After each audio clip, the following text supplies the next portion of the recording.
Pernahkah kalian membayangkan apa yang akan terjadi jika negara di seluruh dunia tidak mau bekerja sama dan hidup masing-masing? Mungkin kita tidak akan bisa menggunakan banyak produk luar negeri, bepergian dengan mudah ke negara lain, atau bahkan mendapatkan bantuan saat terjadi bencana dan krisis global. Faktanya, hampir semua aspek kehidupan kita saat ini dipengaruhi oleh kerjasama antar negara. Lalu sebenarnya apa itu kerjasama internasional? Mengapa kerjasama tersebut sangat penting bagi dunia?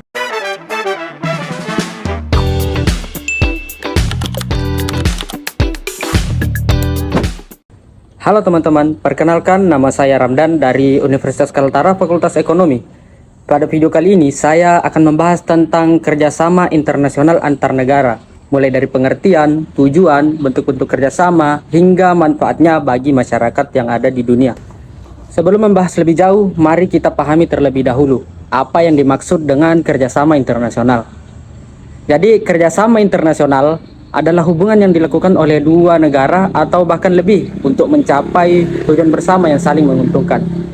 Kerjasama ini muncul karena tidak ada negara yang mampu memenuhi seluruh kebutuhannya sendiri. Setiap negara memiliki kelebihan dan kekurangan yang berbeda-beda. Makanya kerjasama internasional itu dibutuhkan. Sebagai contoh, ada negara yang memiliki sumber daya alam yang melimpah tetapi kurang maju dalam teknologi. Dan juga sebaliknya, ada negara yang unggul dalam teknologi tetapi memiliki keterbatasan sumber daya alam. Perbedaan inilah yang mendorong kedua negara untuk saling bekerja sama. Bayangkan saja jika Indonesia harus memproduksi sendiri semua barang yang dibutuhkan masyarakat, mulai dari teknologi canggih, kendaraan, hingga alat kesehatan modern. Tentu hal tersebut sangat sulit dan membutuhkan biaya yang sangat besar. Begitupun dengan negara lain, mereka juga memiliki keterbatasan tertentu sehingga membutuhkan bantuan dan kerjasama dengan negara lain. Selain karena kebutuhan ekonomi, kerjasama internasional juga diperlukan untuk menghadapi berbagai tantangan global seperti perubahan iklim, pandemi, terorisme, dan kejahatan lintas negara. Kerjasama internasional dilakukan bukan tanpa tujuan. Ada beberapa tujuan yang ingin dicapai negara-negara yang bekerja sama. Yang pertama, meningkatkan kesejahteraan ekonomi masyarakat. Melalui perdagangan internasional dan investasi, negara dapat memperoleh keuntungan yang membantu pertumbuhan ekonomi dan membuka lapangan pekerjaan. Yang kedua, menjaga perdamaian dan keamanan dunia. Kerjasama antar negara dapat mengurangi konflik dan memperkuat hubungan diplomatik sehingga tercipta stabilitas internasional. Ketiga, mempercepat pembangunan nasional. Banyak negara berkembang bekerja sama dengan negara maju untuk memperoleh teknologi, pengetahuan, dan investasinya. Yang keempat, mempererat hubungan persahabatan antar bangsa. Kerjasama yang baik dapat meningkatkan rasa saling percaya dan menghormati di antar negara-negara. Dan yang kelima, ada beberapa masalah yang kita menyelesaikannya itu harus secara global dan harus diselesaikan bersama dengan negara-negara yang lain. Setelah kita mendengar tujuan dari kerjasama internasional, ada yang muncul pikirannya, kenapa semua negara tidak sekalian aja bekerja sama? Kenapa hanya negara-negara tertentu yang bekerja sama? Apakah ada dorongan tertentu? Nah, jadi ada beberapa faktor yang menyebabkan negara-negara terdorong untuk menjalin kerjasama. Yang pertama, perbedaan sumber daya alam. Jadi di setiap negara itu memiliki iklim yang berbeda-beda. Tidak semua negara memiliki sumber daya alam yang sama. Ada negara yang kaya akan minyak bumi, ada yang unggul dalam pertanian, dan ada juga yang memiliki cadangan mineral yang besar. Yang kedua adalah perbedaan tingkat kemajuan teknologi. Negara yang memiliki teknologi maju dapat bekerja sama dengan negara yang membutuhkan teknologi tersebut. Dan negara yang memberikan teknologi pasti juga menginginkan timbal balik. Contohnya seperti sumber daya alam yang mereka tidak miliki. Yang ketiga adalah kebutuhan ekonomi. Negara membutuhkan pasar untuk menjual produknya. Jadi karena adanya kerjasama antar negara, jadi keterikatan atau kedekatan antar negara itu semakin dekat. Dan negara juga pasti membutuhkan yang namanya pasar untuk menjual produknya. Jadi kerjasama ini juga bisa menimbulkan timbal balik dengan menjual produk kita ke negara yang kita kerjasama itu. Yang keempat adalah keinginan untuk menjaga keamanan dan perdamaian dunia. Dengan kita bekerja sama dengan beberapa negara, kita bisa menghindari beberapa konflik atau banyak konflik yang bisa kita hindari. Dan yang terakhir adalah perkembangan teknologi komunikasi dan transportasi yang membuat hubungan antar negara semakin mudah. Nah teman-teman, ternyata kerjasama internasional itu memiliki bentuk-bentuknya lagi. Berdasarkan jumlah negara yang terlibat, kerjasama internasional dibagi menjadi 3 bentuk. Yang pertama, kerjasama bilateral. Yang kedua, kerjasama regional. Dan yang ketiga, kerjasama multilateral. Oke, kita bahas yang pertama dulu, yaitu kerjasama bilateral. Kerjasama bilateral adalah kerjasama yang dilakukan oleh 2 negara. Contohnya adalah negara Indonesia yang sekarang ini bekerja sama dengan negara Jepang dalam bidang pendidikan, investasi, dan teknologi. Kerjasama bilateral biasanya lebih fokus pada kepentingan kedua negara saja yang terlibat pada kerjasama tersebut. Selanjutnya, kerjasama regional. Kerjasama regional adalah kerjasama yang dilakukan oleh beberapa negara dalam satu kawasan tertentu. Contohnya yang ada di Indonesia itu adalah ASEAN atau Perhimpunan Bangsa-Bangsa Asia Tenggara. Melalui ASEAN ini, negara-negara Asia Tenggara bekerja sama dalam bidang ekonomi, pendidikan, sosial budaya, dan juga keamanan. Yang ketiga, kerjasama multilateral.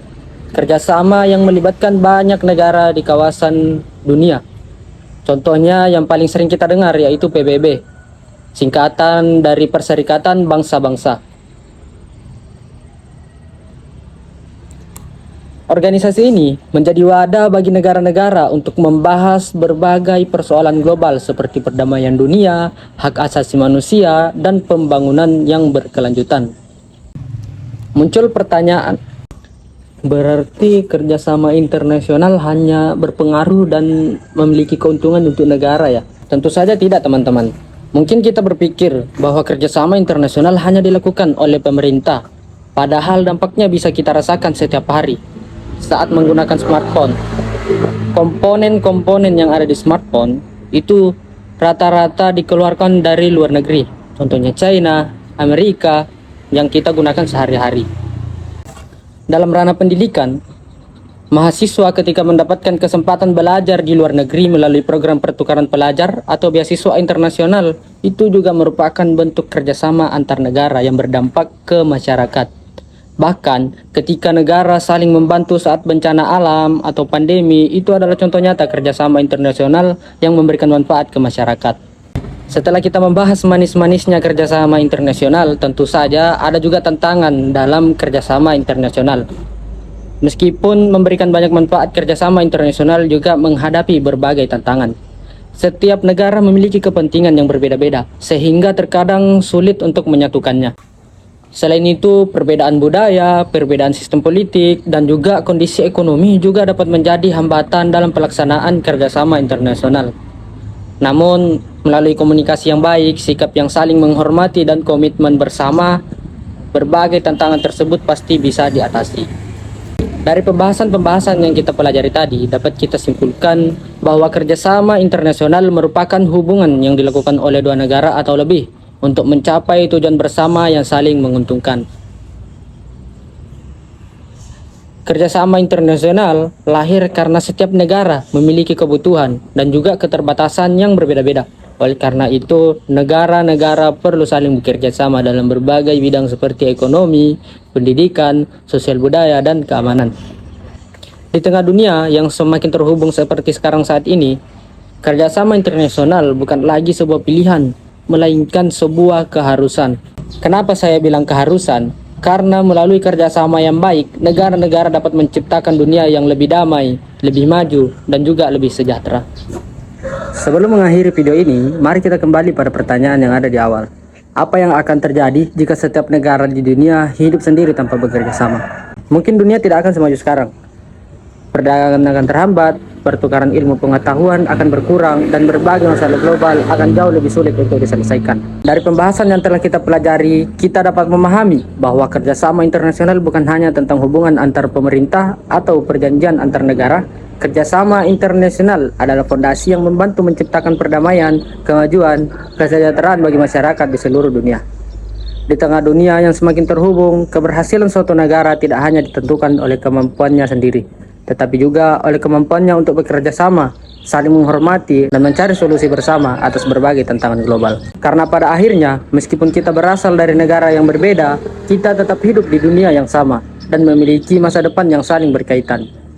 Saya Muhammad Ramdan mengucapkan terima kasih atas perhatian teman-teman. Semoga video ini dapat menambah wawasan kita tentang pentingnya kerjasama internasional antar negara.